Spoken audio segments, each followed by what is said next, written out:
Convido os irmãos a ficarem de pé mais uma vez. Nós vamos ler Gálatas, capítulo 1, a partir do versículo 11 até ao fim do capítulo. Gálatas 1, a partir do versículo 11.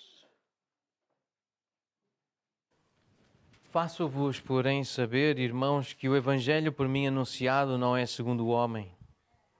Porque eu não o recebi nem o aprendi de homem algum, mas mediante revelação de Jesus Cristo.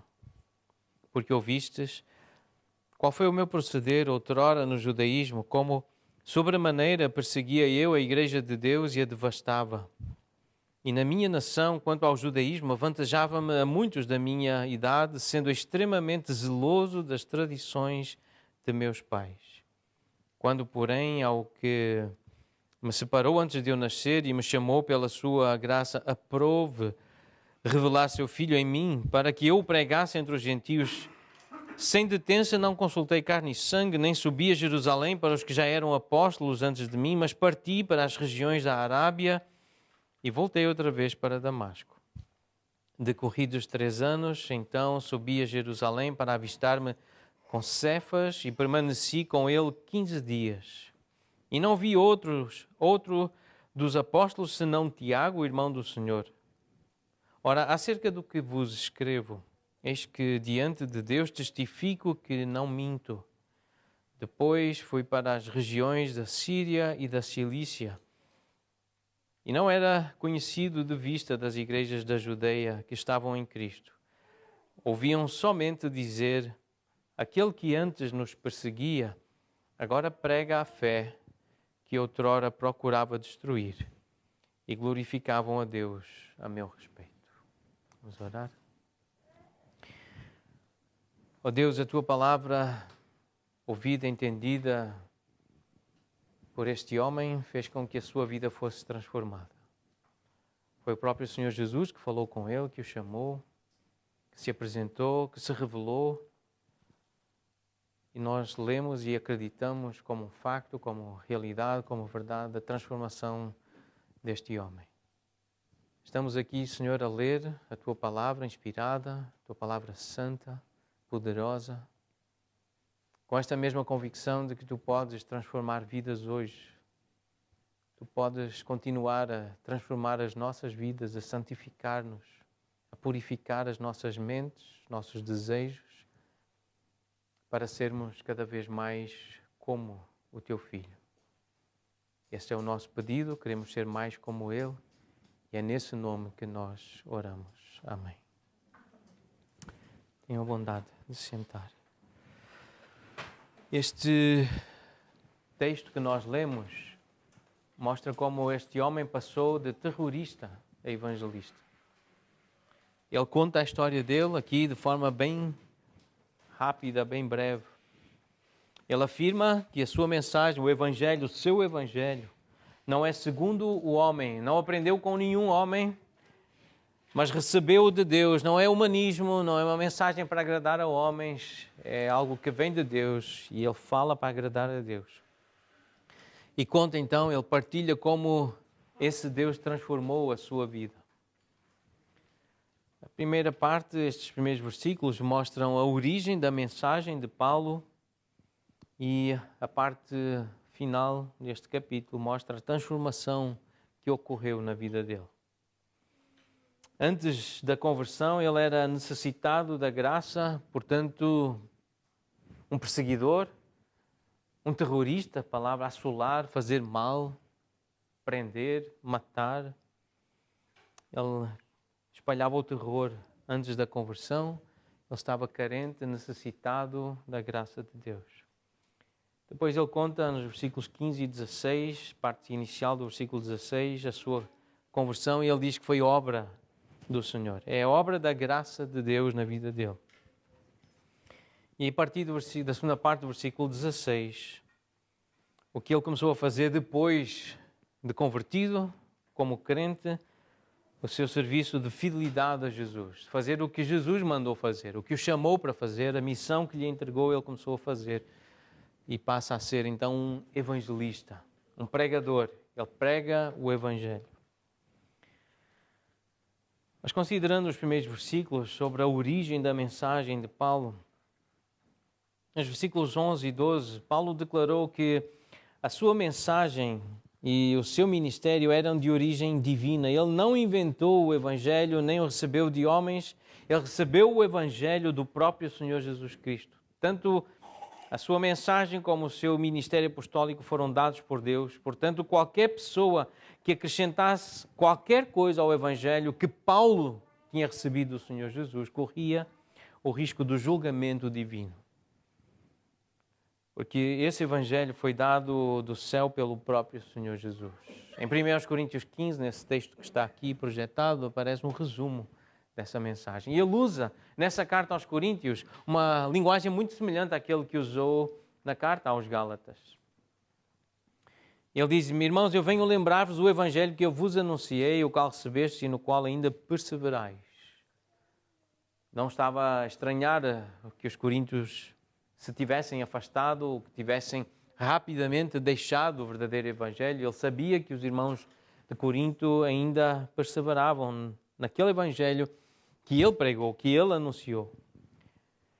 E a importância dessa mensagem está logo aí no início do versículo 2. É por meio do Evangelho, é pelo Evangelho que sois salvos. Então não é pouca coisa. Quando se fala do Evangelho, não estamos a falar de um detalhe, de um pormenor, de uma coisa pequena. É por meio do Evangelho que alguém é salvo. É de entender o Evangelho, de crer no Evangelho. Essas notícias, essas boas notícias.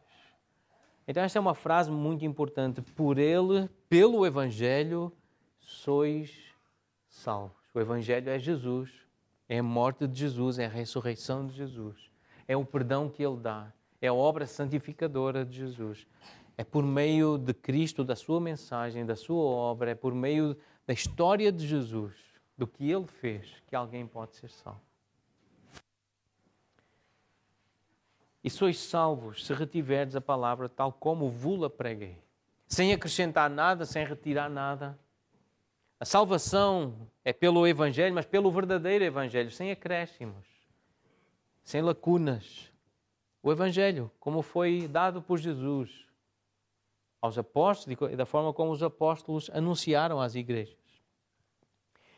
E nosso papel é perseverar no ensino dos apóstolos. Não ir além, não ficar aquém, é sermos fiéis na interpretação, na defesa desse Evangelho. Então sois salvos se retiverdes a palavra tal como vos-la preguei, a menos que tenhais crido em vão. É a mesma coisa que crer em vão é não crer. É não crer no Evangelho, não acreditar, não entender o que é o Evangelho. Isso é crer em vão. Crer em vão é não crer de todo. É não ter fé, é não confiar. Antes de tudo vos entreguei o que também recebi, que Cristo morreu pelos nossos pecados, segundo as Escrituras, e que foi sepultado e ressuscitou ao terceiro dia, segundo as Escrituras. E apareceu a Cefas e depois aos 12. Depois foi visto por mais de 500 irmãos de uma só vez, dos quais a maioria sobrevive até agora, porém alguns já dormem. Depois foi visto por Tiago, mais tarde por todos os apóstolos. E afinal, depois de todos, foi visto também por mim, como por um nascido fora de tempo.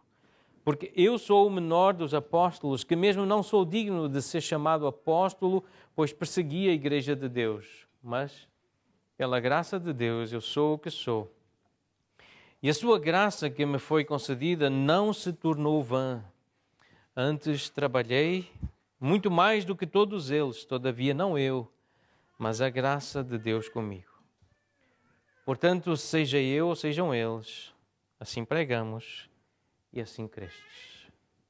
Seja eu apóstolo, nascido fora de tempo, sejam eles apóstolos que foram chamados primeiro e andaram com Jesus. Esta é a mensagem que deveis crer. Esta é a mensagem do Evangelho. Cristo morreu, Ele ressuscitou e apareceu vivo e está vivo. Nós sabemos e cantamos e celebramos que vai voltar, faz parte também dessas boas notícias, da nossa esperança. Mas esta é a mensagem que transforma vidas e transformou a vida de Paulo. Antes da conversão, ele era necessitado da graça, ele era o terrorista. Nós lemos em Atos capítulo 8 que ele assolava a igreja, entrando pelas casas, arrastando homens e mulheres, encerrava-os no cárcere. Conseguem imaginar a cena? Arrastar as pessoas para as levar para a prisão? Como é que será? Devia ser um homem forte, deveria amarrar essas pessoas a algum cavalo, a algum animal.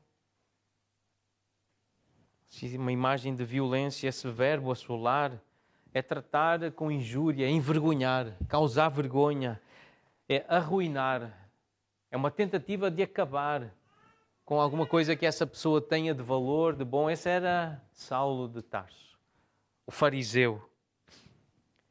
Era esse que assolava, devastava a igreja, que causava terror por onde passava. No capítulo 9, ele conta que depois da conversão, ou ainda antes da conversão,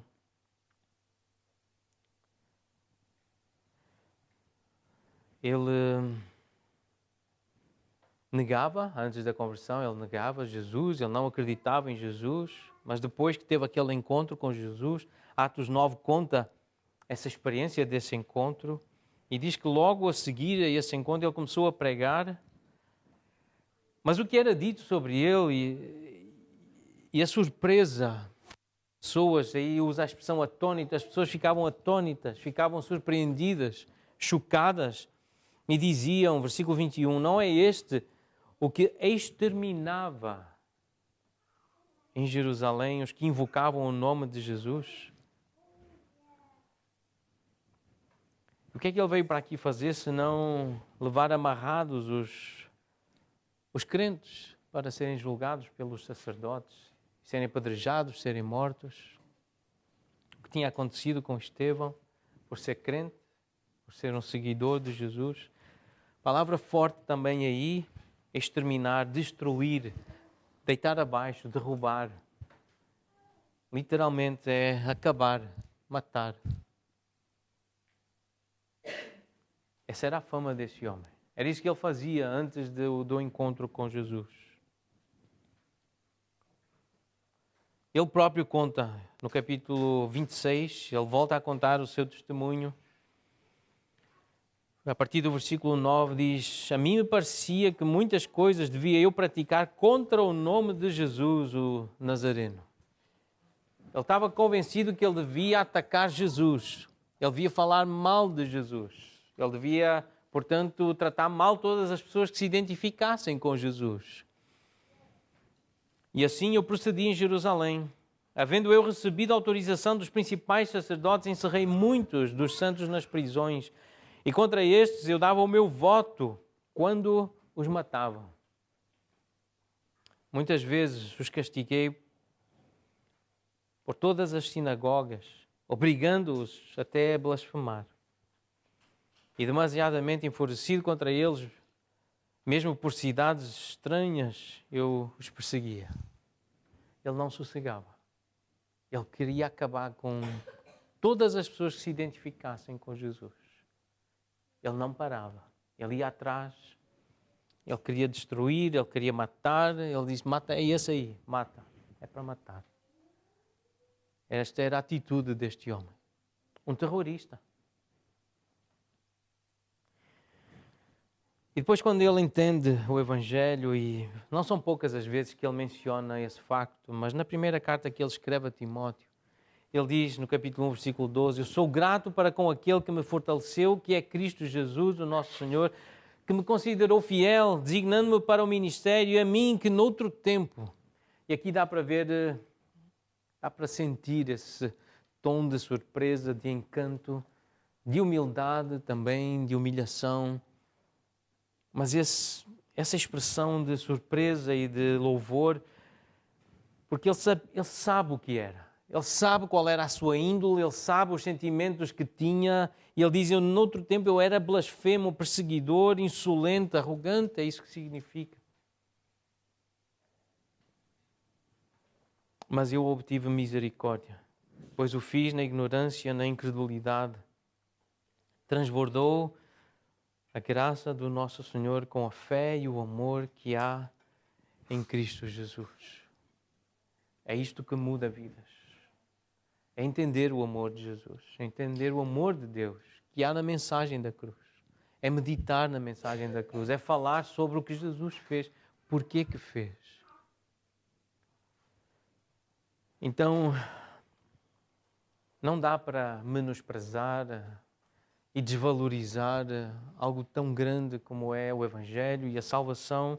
Nós temos que continuar a falar sobre isto. Cantar sobre o Evangelho. Nós temos que continuar a falar desta mensagem que tem poder para transformar vidas, para dar salvação, para que haja crentes, como Paulo se tornou um crente.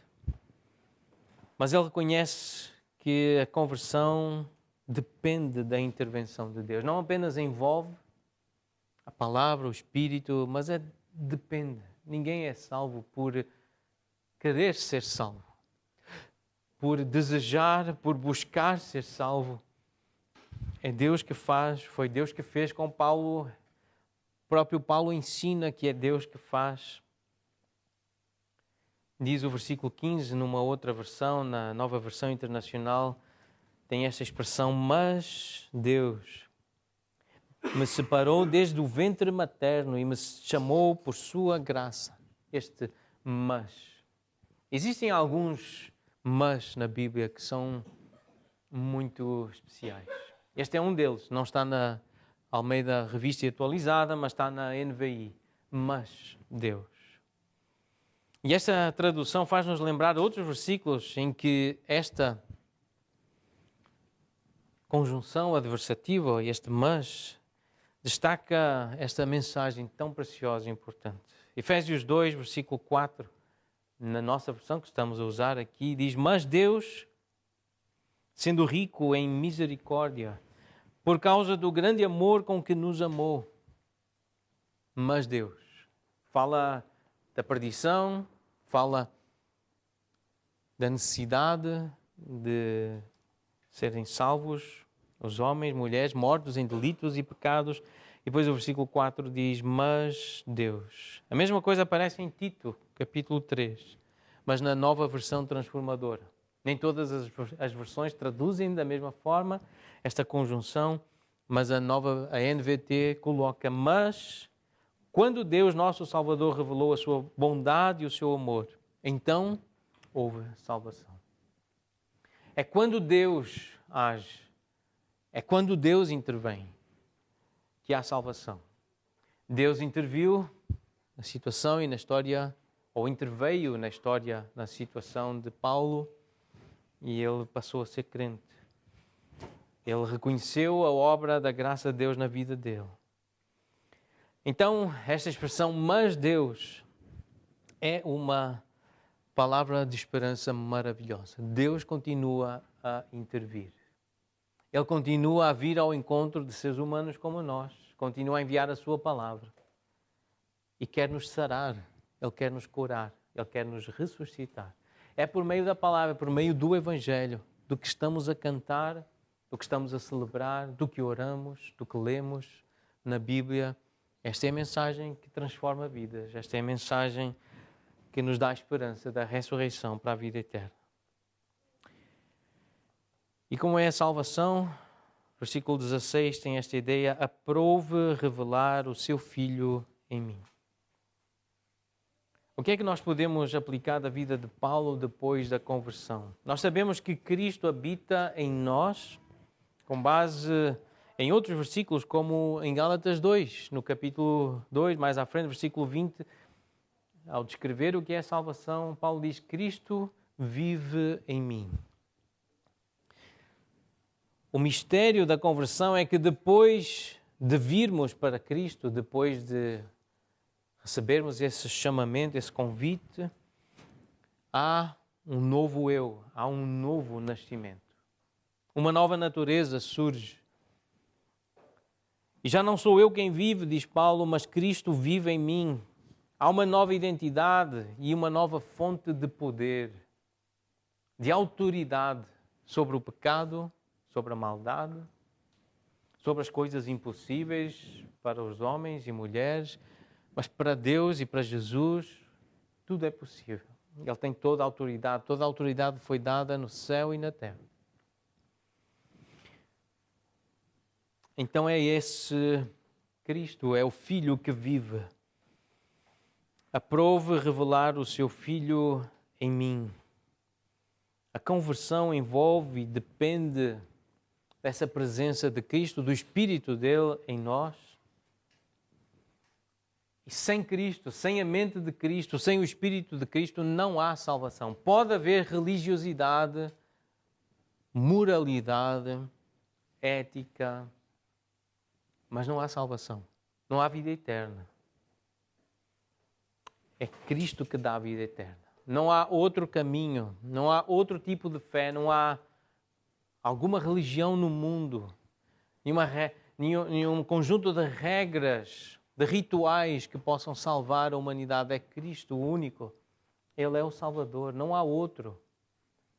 É quando Cristo é revelado, é quando Ele é mostrado, quando é colocado diante dos nossos olhos, diante de nós, quando a nossa mente é aberta, o nosso coração, o nosso interior é aberto. É aí que há salvação. E é Deus que faz. Portanto, a conversão depende da intervenção de Deus.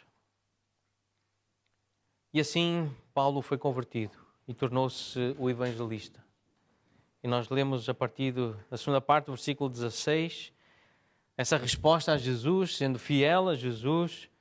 O que Jesus queria era que ele pregasse o próprio Senhor Jesus, pregasse Cristo entre os gentios. Ele foi salvo para se tornar um pregador, um evangelista, um missionário, para falar aos outros de Cristo. E foi para isto que Jesus o chamou, que o converteu, para que ele pregasse Cristo entre os gentios. Paulo não se converteu apenas para seu próprio benefício. A sua conversão veio com uma missão e nós podemos e devemos aplicar isto à nossa vida. A nossa conversão também vem com uma missão. Paulo é um exemplo, ele diz para o imitarmos. E se ele entendeu o Evangelho e se Deus teve prazer em revelar Cristo a Paulo, foi com um propósito, não apenas para o bem dele, sim, para o bem de Paulo, para que Paulo tivesse a vida eterna, tivesse o perdão dos pecados, tivesse poder para resistir à tentação, mas o Senhor queria e o Senhor quer que os convertidos, que os crentes se envolvam na missão, participem da missão. A missão é para todos, a missão é para todos os cristãos, todos os convertidos, fazer discípulos. Todos nós devemos estar envolvidos nessa missão de fazer discípulos. Parte da aplicação dessa missão é convidar pessoas para virem em lugares como este, estarem conosco. Quando o culto está a ser dirigido a Deus, a palavra do Senhor está a ser lida, está a ser explicada, quando estamos a cantar hinos sobre Jesus. Convidar pessoas para aqui é parte dessa missão. Para aqui ou para quarta-feira, ou quinta-feira, ou em algum outro lugar, virem orar, ouvirem o resumo da pregação, ou combinar em algum lugar onde pode partilhar aquilo que aprendeu no domingo, partilhe. Numa conversa informal, num shopping, num café, num jardim, num passeio, combine um encontro. E fale de Jesus, fale da ressurreição, fale da esperança da vida eterna. Nós também partilhamos a responsabilidade de tornar Cristo conhecido aos outros.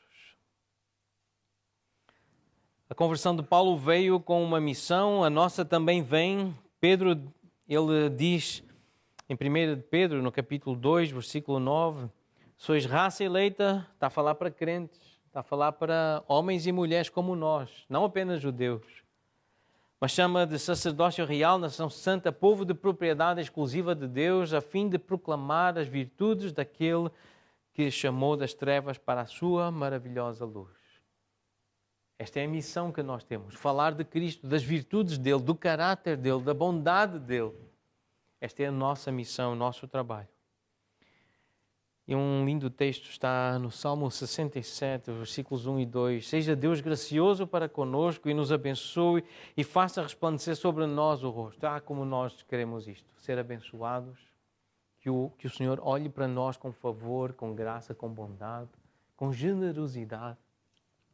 E é o que significa esta expressão, ser gracioso para conosco, que nos abençoe, que faça resplandecer sobre nós o rosto. Mas para quê? Para que ser abençoado? Para que ter mais saúde, mais força, mais dinheiro? Para quê? O Salmo explica porquê e para quê. Para que se conheça na terra o teu caminho e em todas as nações a tua salvação. É para isto que Deus abençoa. Foi para isto que Deus abençoou Paulo, que o chamou, que o capacitou, que o converteu, que o separou. Foi para que as virtudes de Jesus, daquele que chamou das trevas, da morte, para a luz, para a vida, para que as virtudes sejam conhecidas, para que o caminho do Senhor seja conhecido. Qual é o caminho? Qual é a vontade do Senhor? Qual é o seu desejo? E em todas as nações, que isso aconteça em todas as nações. Que a salvação do Senhor seja conhecida. Por isso nós partilhamos também essa responsabilidade de tornar Cristo conhecido aos outros. A referência de Paulo, há 3 anos, ele passou algum tempo, aqui no versículo 18, diz que ele passou 3 anos, ou passaram-se 3 anos, e nós não sabemos pormenores desse tempo, mas tentando juntar os textos, os relatos de Atos e das outras cartas, provavelmente então nós chegamos a este testemunho de Paulo que desde que ele se converteu, haviam passado 3 anos e ele foi ter com os apóstolos e antes disso, antes de ter com os apóstolos, ele ficou sozinho a pregar. Ele não teve essa companhia, os amigos dos outros apóstolos. Um tempo de solidão, há quem pense realmente que ele passou tempo com Jesus, a aprender diretamente de Jesus, mas sozinho, sem uma missão, sem Silas, sem Barnabé, sem Lucas, só ele, 3 anos sozinho. E 3 anos de solitude, de solidão, de silêncio, é muito tempo. 30 minutos já é muito tempo. Vocês se lembram daquele exercício de ficar em silêncio? 30 minutos na Páscoa. E a Aninha leu esta semana em Apocalipse sobre os 30 minutos de silêncio. Era tão grave o que estava a acontecer na Terra. Imaginar então as pessoas esperarem 30 minutos sem fazer qualquer som. 3 anos é muito tempo. E alguns de nós podem pensar que estão assim, num período de espera, sozinhos. Paulo, ele teve essa experiência. Não foi o único que se sentiu assim num deserto.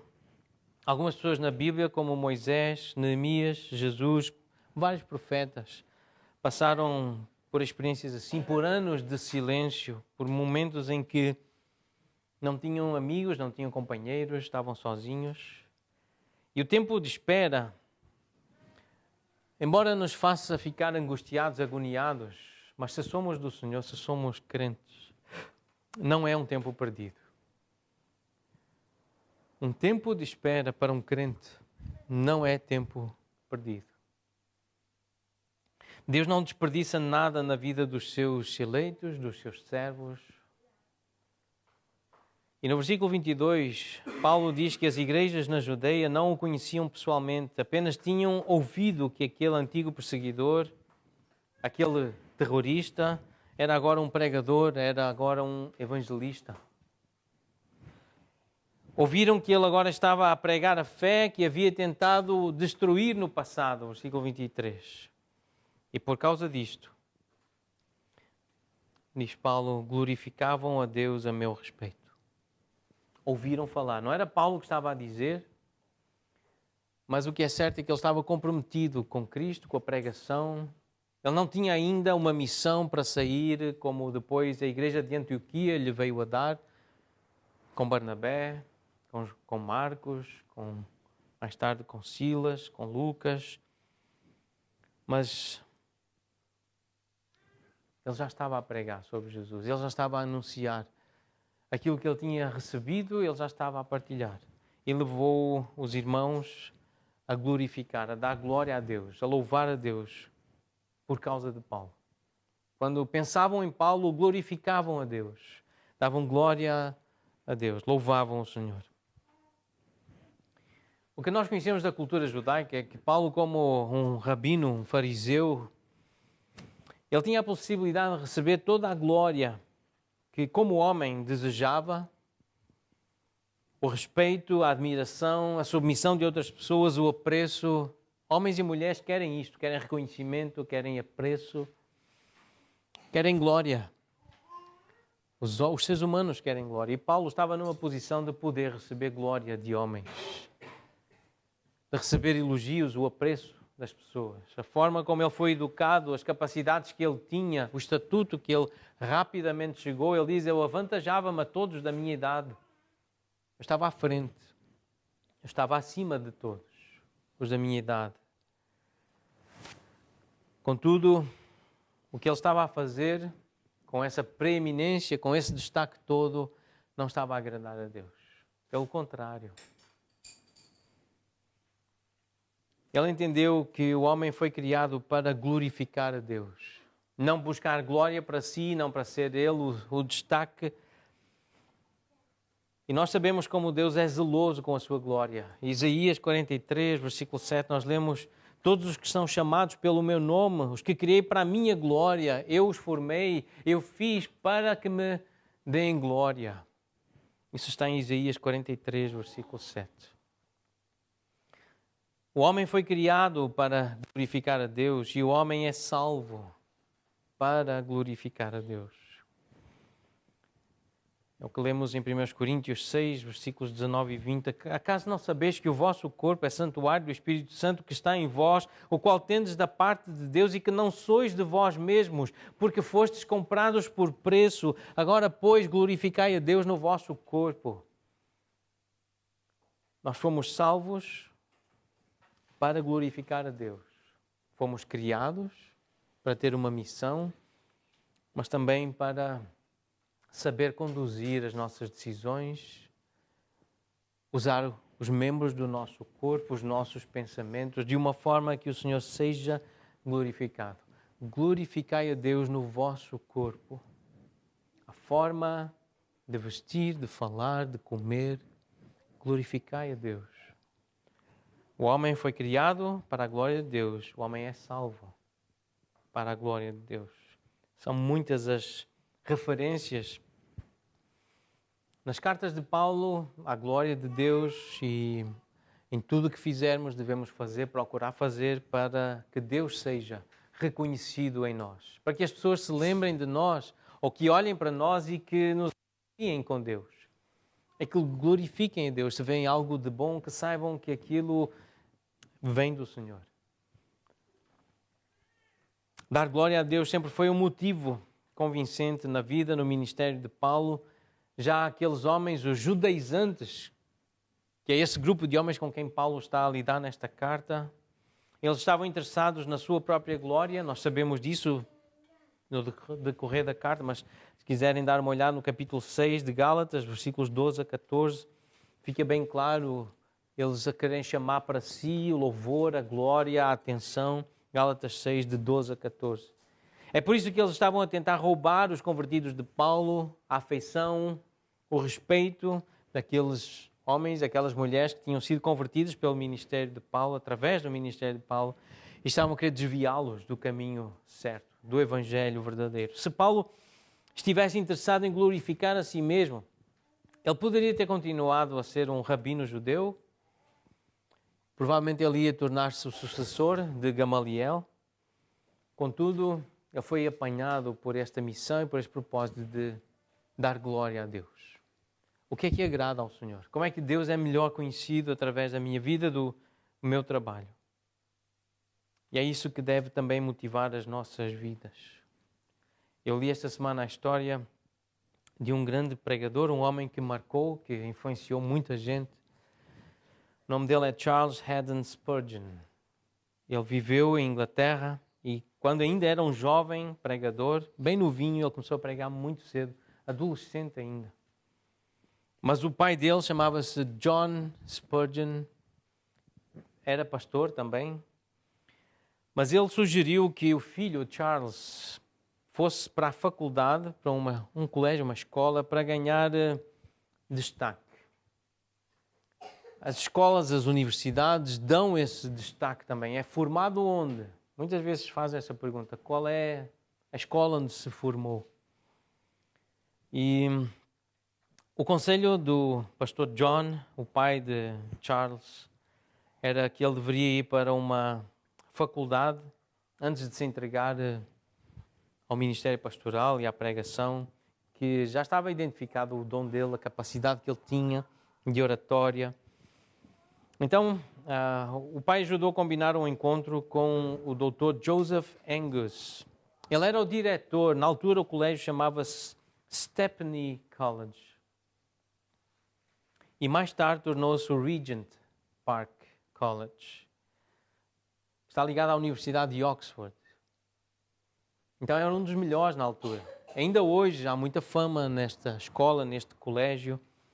E o pastor John queria que o seu filho, o pregador Charles, fosse para essa escola e tivesse esse reconhecimento, esse destaque.